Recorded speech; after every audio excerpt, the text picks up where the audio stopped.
Hey there. Pardon the quality of this video. I'm recording it on my laptop because I'm sitting here in my office, and I've had several folks over the last few days ask what I thought about some of the things going on economically in our world right now. Now, I'm not an economist, I'm a pastor, but I also know that we all have opinions, and so I want to just share a little bit about what I see going on and why, as Christians, I don't think we need to panic, as many might do. If you listen to the talking heads on TV, they'll make it sound like we're either getting ready to head to a Great Depression or there's nothing at all going on. And I think either one of those extremes are dangerous. So there's really two issues at work here. There's the issue of what's going on in the markets with stock prices, and then there's the issue of tariffs that have been imposed and what that might do to the overall U.S. economy. So I want to just briefly tell you a little bit about what I see going on with both of those. First of all, I'll start with the tariff issue, since that is seen by many as the precipitating cause of the larger issue. And I'll tell you why I'm not 100% convinced that's the case here in just a minute. A tariff is a tax, plain and simple. It is a tax that is levied on imported material. So a country produces something, someone in the United States purchases it, it is brought into the United States, and as part of that process, a duty or a tariff is placed on it that is then paid by the person importing it. So the producer does not pay the tariff. The tariff is paid by the purchaser or the importer of the item. And as part of the means of production, part of the cost of doing business, that cost is then extended to the person at the final point of sale. So, as an example, if, say, for instance, if there's a tariff on potatoes, for instance, just throwing an example out there, the farmer grows the potatoes. They are then sold. Those are then, say, they're imported from another country. Then the importer purchases the potatoes, pays the tax, and then sells the potatoes to the consumer for a profit. That would be the hope for a profit. That's how economics works. That's how capitalism works. So it's a tax, very similar to a sales tax, very similar to any other tax. It's imposed by the government to be paid when something is imported. Now, for the last probably generation, we have been in an era dominated by free trade. Free trade does not mean no tariffs. If you've ever traveled internationally, one of the things that you'll sometimes find is they'll walk down the aisle of the plane selling duty-free items. There have always been duties, always been tariffs on certain items. But overall, for the last generation, 30, 40 years max, we have been in a period of historically low tariffs and largely free trade. Oftentimes, governments will negotiate free trade agreements or preferential trade agreements where items can be brought in duty free or for very low tariffs and the like. And that has led to an unprecedented amount of trade, an unprecedented amount of globalization, where products that can be produced cheaper in one part of the world are then transported to another part of the world, either to be finished through the manufacturing process or sold. One good way to see this is if you were to look on any label of any product that you buy, you're going to find not just made in the USA, you're going to find a lot of made in China or made in other countries. That is because in some of these other countries, the cost of labor is lower. And so to make a product cheaper, instead of having to pay higher wages and benefits and things of that sort, which would be in the United States, they can take it to a country, Mexico, China, somewhere else where the cost of labor is lower. And people sometimes say how silly it is that something can be made cheaper in another country and then transported to the United States. But because of low tariff barriers, that has been the case for quite some time. And we've gotten used to that in this country. We've gotten used to products being brought in from other parts of the world. If you go to any port, you'll see massive container ships unloading lots of things, most of the cheaper products that we purchase are made overseas. Now you get what you pay for. So a cheaper product probably is not as high quality. And so you hear a lot of people talking about how they don't make things like they used to. Well, it's because they're trying to keep the cost low. That has been our normal for the last generation. Many people look at that and say, we need to level the playing field. Now, I am a very conservative individual, and I believe in free enterprise. I believe that competition, open markets, all of that actually makes the economy better. If I want to produce something and I want to sell it for $1, and someone else wants to produce that and sell it for 75 cents, then logic would say I'm either going to have to lower my price or I'm going to lose business. And that's an inherently good thing because it keeps the economy fair. The problem, and this is one thing I don't think many people are discussing in this whole situation, is that a lot of the countries that we do a lot of business with, China, for example, Vietnam, other places like that, these are communist countries. Now, they have some elements of capitalism and financial things that seem similar to what's going on in the United States. But these are countries where the government, the state, owns the vast majority of industries, even those that are privately invested in have a government component. So the government can play around and fiddle with the numbers. They can keep prices low. They can manipulate the currency. All of that goes on. And so what happens is what may cost us $1 to produce and sell for a profit here really doesn't cost 75 cents in that other country. The government is making that unnaturally low. And as a result, because we want everybody to be free and fair, we think, oh, we just pay 75 cents for that, therefore we're helping them out. So tariffs have been used historically as a means of policy to both protect industries in developing countries. So in U.S. history, we had, for most of the 19th century, we had periods of protectionism where tariffs would be high so that native industries could compete with cheaper imported products to give them opportunities to develop.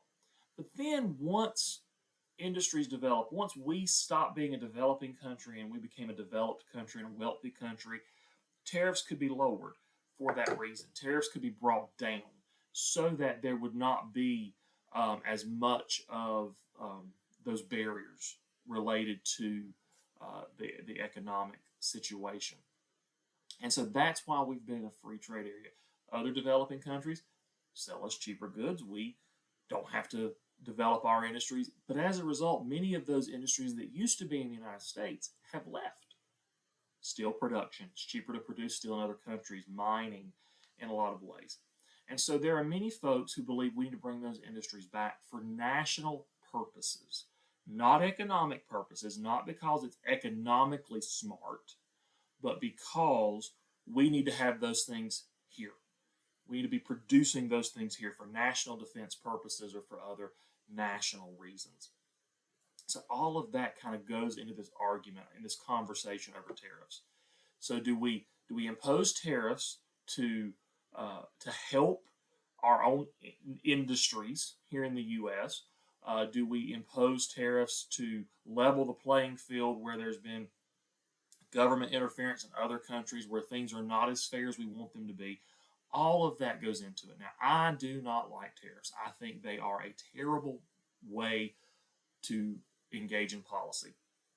I believe one of the main reasons why we won the Cold War against the communist bloc of the Soviet Union and Eastern Europe is not because we were just better militarily, though that was part of it, but economically we were better because we were freer.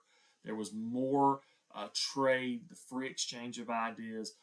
Liberty wins when it is allowed to progress. And so I think tariffs are terrible policy, but I do understand that there is a desire amongst many populists, and I would not even consider them true conservatives in this, economically speaking, many populists to make the United States economically independent. The problem with that is because we've been in a period of free trade, there's been so much globalization that is really a shock to the system. Will it work? Time will tell. I don't know. I'm not going to say it's going to cause a Great Depression or it's going to be fine. We don't know. Prices on certain things are going to go up, and we just have to adjust. We either have to buy less of certain things, which may not be a bad thing, or we just have to buy better quality, or we just have to be more careful in how we conduct business. All of that's on a personal level, personal choices that are impacted by tariffs. But understand that it's a tax. That's really ultimately what it is. Now, ideally, if we begin bringing in billions of dollars in tariff revenue, that maybe that could be offset with income tax cuts, going back to the way the system was when the federal income tax was instituted in 1913 and onward, where it was paid only by the top income earners, because there was still a great deal of tariff revenue that allowed the lower income earners not to have to pay income taxes. All of that could be a net positive, but time will tell if there's the political will to make that happen. So we'll see. I can't say what's going to happen there. So that's the tariff issue. Second, what's going on in the stock market? What's going on in the financial markets? The fact that the tariff announcement is what led to this sudden precipitous drop in the stock market tells me that the tariffs themselves are not the problem. We have had an inflated stock market for the last 5+ years, inflated by government spending, inflated by easy credit. Even with rising interest rates, they're still historically lower than previous periods. Credit was easy, and a lot of foreign investment. So the fear of tariffs has burst that bubble, that credit bubble. It has burst that sense of easy money. So if you want to go back and look at just the amount of money in circulation from, say, 2000 to 2025, we have increased the money supply exponentially over that 25-year period of time. In the process, we've seen the national debt explode. We've seen personal debt increase. We have seen a huge increase across a lot of areas in debt. That is not sustainable. And so I think when we see big drops like what we have seen and what we're probably going to continue to see for the next few days at least, is not necessarily a crash that's going to lead to a Great Depression. But what we're going to see is we're going to see a drop that thins out the markets. Even looking historically, corrections are not a bad thing. Even bear markets are not bad things. Because what it does is it forces some of the toxins of easy money, bad investors, speculation, all of that, forces that out of the market so that what you have is a more stable, sustainable economic system. I don't see the U.S. economy totally collapsing. I just don't. And the only reason it would do that would be if there was some kind of major global catastrophe that we would, nuclear war or something like that. I don't see that happening as a result of this. What I do see is I see people panic selling. Think about it this way. If they're selling stocks, somebody else is buying them, and they're buying them at discounted prices. Now, it may not be discounted compared to what the stock market does over the next week or 2 weeks, but ultimately, historically, the market will recover. So if you are invested in the stock market right now, even if you're a retiree, even if you're close to needing to draw out what's in your 401k or other retirement accounts, don't panic. Give it time. Let the unhealthiness work its way out of the system, and then eventually, maybe not this year or even next year, but in the future, you will see returns go back up. Now, will it be as rapid as the crash was? It never is.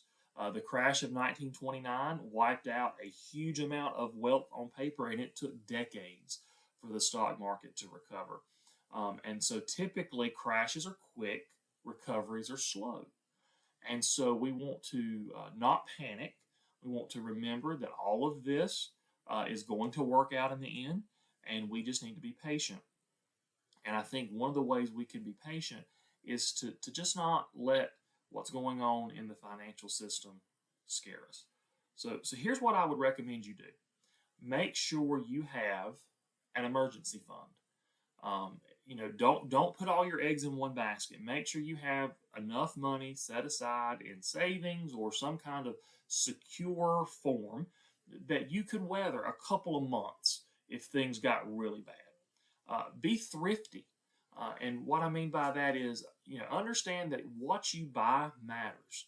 Don't just buy something because it's the lowest price. Buy what you need when you need it with the quality and longevity of that purchase in mind, even if you pay a little more on the front end. If you buy a pair of shoes, say for $20, I'm just using hypothetical numbers out here, but that pair of shoes only lasts you for 6 months, then you have a $20 investment for 6 months of usage. But if you pay $100 for a pair of shoes and that pair of shoes lasts you for 5 years, you've actually gotten more value than that $20 pair of shoes would have cost. So that is something to keep in mind when you make purchases. It's not always about buying what's cheapest. It's about buying what's going to last. It's what our grandparents did. So that's not a bad thing. So I just want to encourage you, don't panic. Understand what's going on. Pay attention, but don't panic. It's going to be okay. And eventually, those that are making these decisions, they're going to be off the scene, whether you agree or disagree with what's going on. We are in a system that is incredibly strong. We have withstood far worse crises in the past. And if we as American citizens will be diligent to do what is common sense, then I think we'll be just fine as a nation. So I just want to encourage you with that and leave you with that word. Do not panic. It's going to be okay. If you have any questions about what's going on, I'll be happy to talk with any of you. But just remember, it's going to be okay. God wins, and it's going to be okay in the end. Have a great day, and God bless.